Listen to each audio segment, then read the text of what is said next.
Welcome to part 1 of lesson 31 of our interactive notes.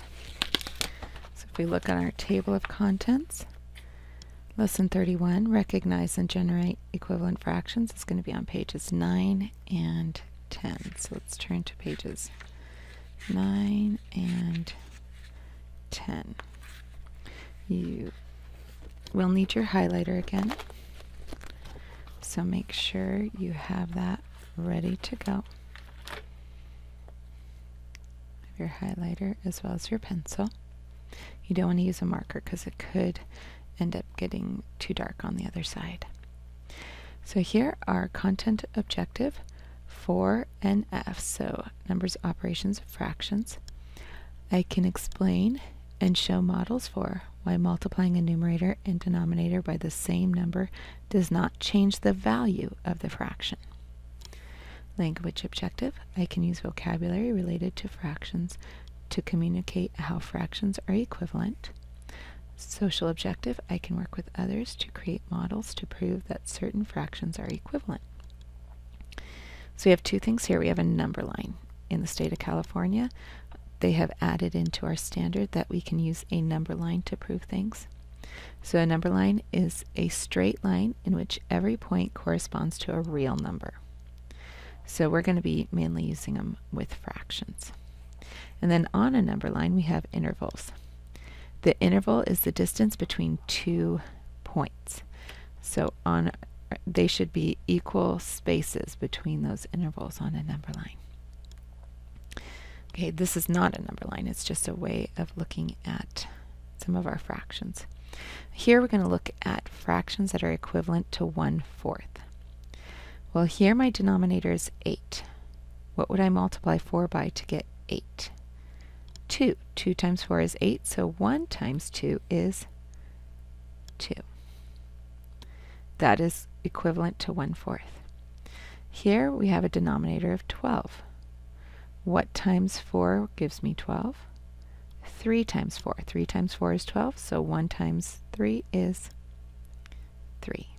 3/12 is equivalent. Now we look at the numerator. What times 1 will give me 5? 5 does. So 5 times 4 is 20. Okay, for our numerator, what times 1 will give me 11? Well, 11 times 1 will. That means I have to multiply 4 times 11. 4 times 11 is 44. 11/44 is equivalent to 1/4. Now we're looking at the denominator again. What times 4 will give me 40? 10 times 4. Well, now I need to multiply that 10 to my numerator. 10 times 1 is 10. 10/40 is equivalent to 1/4. Okay, last one in this one. So I need 25 in the numerator. What times 1 is 25? 25 is. 25 times 4 is 100, because 4 quarters is 100 cents. So 1/4 is also 25 out of 100, or 25 hundredths. That's why in money we call it a quarter. We call 1/4 a quarter, and we call the money quarters because there's 4 of them that make $1, and they're 25 cents. Okay, so we're going to do the same thing with the 3/4, just like we did with the 1/4, but now we have a 3 in our numerator. So we're looking at the numerator. What times 3 gives me 6? 2 times 3. So now I multiply that to the 4. 2 times 4 is 8. Well, what times 4 gives me 20? 5 times 4 gives me 20. So now I need to do 5 times 3, which is 15. So we're generating, or we're making, those equivalent fractions. What times 3 gives me 27? That's 9.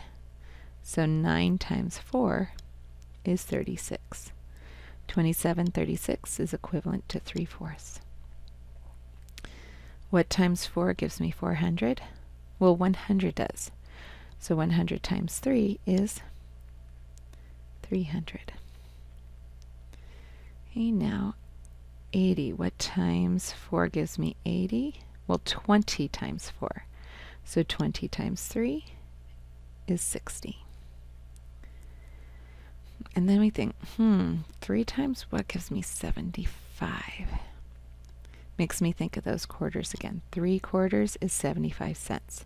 So 3 times 25 gives me 75. Well, 4 times 25 is 100. Now we're going to look at equivalent fractions to 1/10. So my numerator, what do I multiply by to get 3? 1 times 3 is 3. So now I do 10 times 3 is 30. Now I look at the denominator. What times 10 gives me 100? 10 times 10. So I have to multiply 1 times 10 and I get 10. So 10 hundredths is the same as 1/10 or 10%. What times 1 gives me 100? 100 does. 100 times 10, well, that's a total of 1, 2, 3 placeholders. 100 times 10 is 1,000. What times 10 would give me 80? Well, 8 times 10. 1 times 8 is 8. So we're just cutting these up into the equal pieces. And we get more that are shaded since we're getting a more total. What times 10 gives me 500? Well, 50 times 10. So let's do 50 times 1 is 50. And then here, what times 1 gives me 9? 9 times 1. So I do 9 times 10, I get 90. So that's generating some of our equivalent fractions. Now we're going to use it in word problems. So here we have a chart with different fractions. The student in Mrs. Meyer's class are each growing a bean plant. They record the amount of growth in inches in the chart. Which two students have grown the same, plants have grown the same amount? Well, just looking at it, I don't see any that are exactly the same amount. But if I look at what could be equivalent fractions, this one right here, if I divide each of these by 2, an equivalent fraction is 1/4. Here, if I divide both the numerator and denominator by 4, I get 1/2. If I divide each of these by 4, I get 1/4. And if I divide each of these by 2, I get 1/8. So by finding equivalent fractions in their lowest terms, the answer to this question becomes much, much easier, because which two have the same amount of growth? Well, you can see right here, 1/4 and 1/4. So that would be Ryan and Samantha. So to answer the question, Ryan and Samantha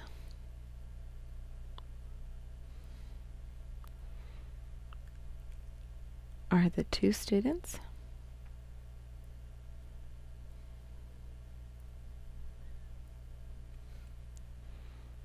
whose plants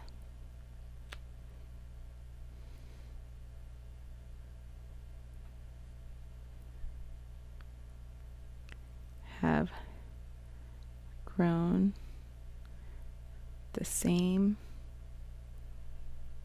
amount of 1/4 inches.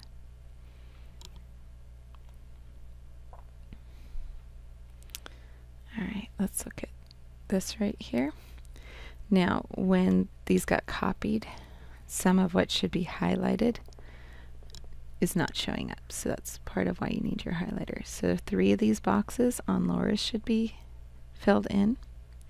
3 on Sally's should be filled in. 4 on Roger's should be filled in.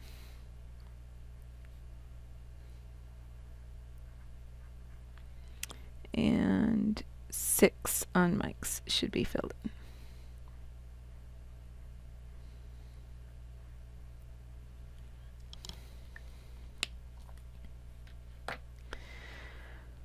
Four friends each eat a part of a candy bar. Which two friends ate an equivalent fraction of their candy bars?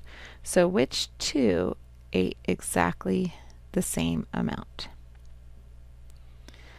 So she ate 3 and she ate 3. But it looks like her 3 are much smaller than hers, so that's not the same amount. Roger's looks like he ate 4, and it looks like he ate a larger amount than Laura and of Sally. We look at Mike. Mike looks like he ate more than Sally. Now these two may be equivalent, or these two may. So let's see. Laura has 1, 2, 3/4.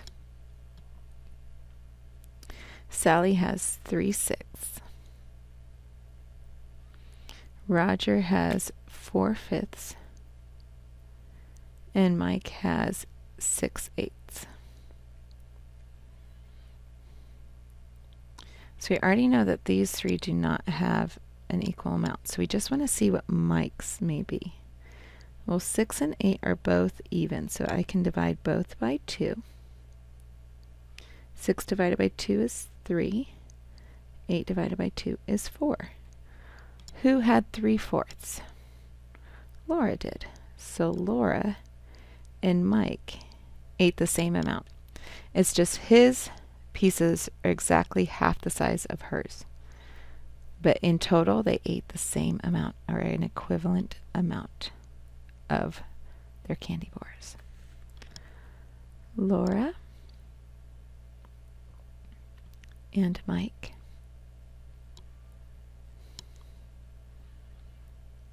are the two friends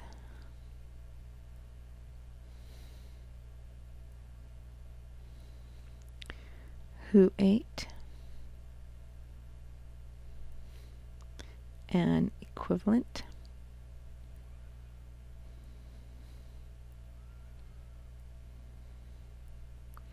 fraction of their candy bars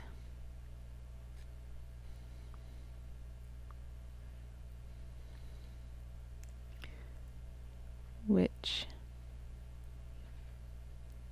was 3/4.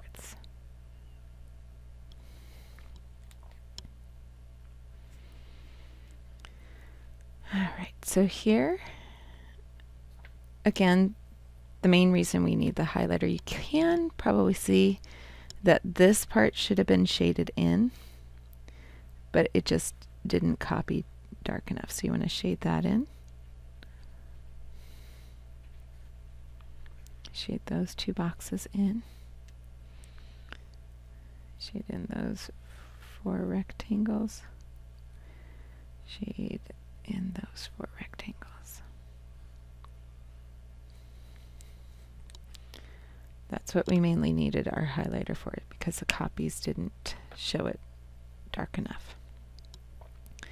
So here what we have represented is 4 total boxes and 2 shaded in.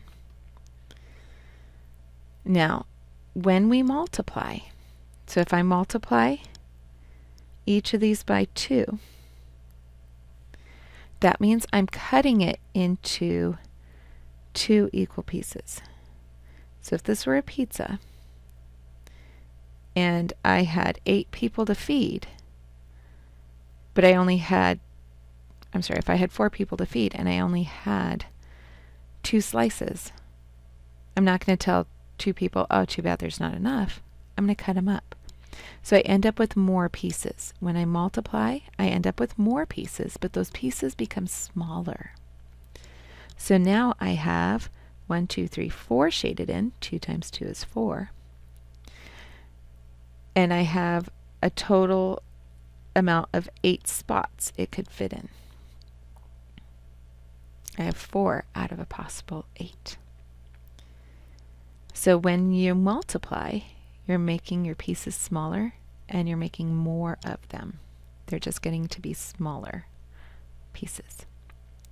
Now in division, we're actually grouping it together. So we still have those 2/4 to begin with.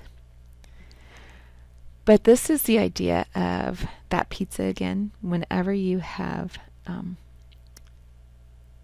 extra pieces left over, they tend to get grouped together to make a smaller amount. So if I were to divide this into groups of 2, how many groups of 2? That's not a plus sign. Sorry. My pen slipped and now it's kind of messy. This is why you use pencil. So here's a group of 2. And here's a group of 2. How many total groups of 2 do I have? I have 2. 4 divided by 2 is 2. How many groups of 2 are shaded in? There is 1. So when we're multiplying, we're actually cutting each piece up. When we're dividing, we're grouping them together. So here we have 1, 2, 3, 4 out of 8. So again, if I am going to try to get an equivalent fraction here, I'm going to cut each of these pieces up into 3 pieces. So I'm going to put a line here and a line here. So now I've cut each one of these into 3 pieces. But I don't just do it to the shaded area. I also have to do it to the unshaded area because I need to make sure my pieces are all the same size. So if I cut each one into 3 equal pieces, I should have 4 times 3, 12 total pieces shaded in. 1, 2, 3, 4, 5, 6, 7, 8, 9, 10, 11, 12. Yes, I do. And a total of 24 spots. So that was 12, 13, 14, 15, 16, 17, 18, 19, 20, 21, 22, 23, 24. So here I have an equivalent fraction because the shaded area is still the same amount shaded.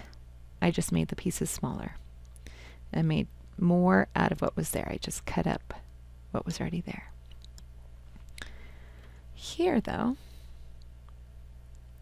when I'm dividing, I'm making equal groups. So I'm going to divide into groups of 2.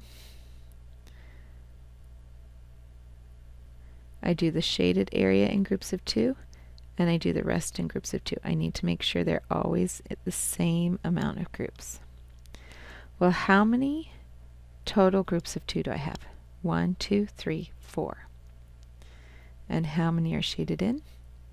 1, 2. So our pieces get bigger when we divide, so there's fewer of them. Our pieces get smaller when we multiply, so there's more of them.